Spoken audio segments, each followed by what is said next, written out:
Wait, ang ano ko?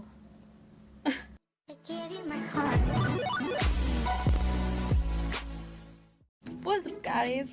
I'm back for another video and today we're going to tackle how to make your nails longer in 3 minutes or less. Before anything else, I just want to say, hi, I'm Ivy and this is Sachi! Wala siya dito, kasama ko kasi natutulog siya. Welcome to the vlog! Yeah! Ito din, meron tayong pimple dito at saka ito yung pang everyday makeup. Fresh na fresh yung ate nyo. Tingnan nyo. Ang pangit pa rin. Without further ado, I'm going to show you how to make your nails longer in 3 minutes or less. Alam ko na marami sa inyo nahihirapan kung paano magpahaba ng kuko.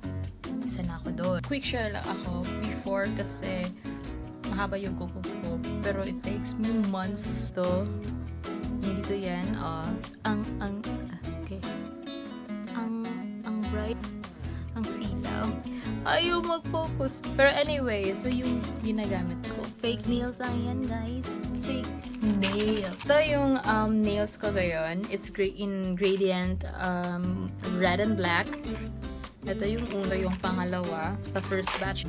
Ito yung kasama sa first batch. So, last week na napabilian naman ako ate niyo, gastos na naman yung ate niyo.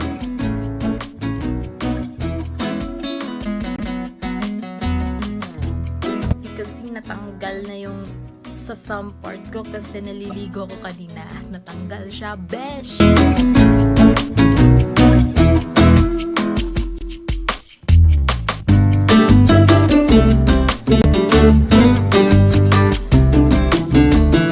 Glue na nabili, eto, yes, ito yung mga fake nails, may kasama itong free glue pero ayoko nun kasi lagi akong nadidikitan. Ibilihin nyo lang ito sa Shopee. I'm just gonna link it down sa description box yung mga prices na toes. And sa mga shop na kung saan ko binibili ito. Yes! Ang way ko para hindi siya masira yung real nail ko is binabrush ko lang siya dito sa mismong original nail ko. Shucks, stick ko yung fake nail agad kasi ang bilis niya mag-stick kahit less than millisecond stick na yan, guys. Careful lang kayo kasi pag dumikit yung glue dun sa skin niyo, ang sakit, besh! Sa pagtatanggal ko naman, get a lukewarm water and then dip your nails for 5 to 10 minutes and nilagyan ko yan ng liquid soap. I-dip nyo lang ulit and then tanggalin nyo and then kung pwede naman kayong gumamit yung extra fake nail na hindi nyo na magagamit and then pinupull ko lang siya dito. Ayaw mag-focus. I think that's it. Thank you for watching. Forget to click that red button down there and like this video. Yes, bye.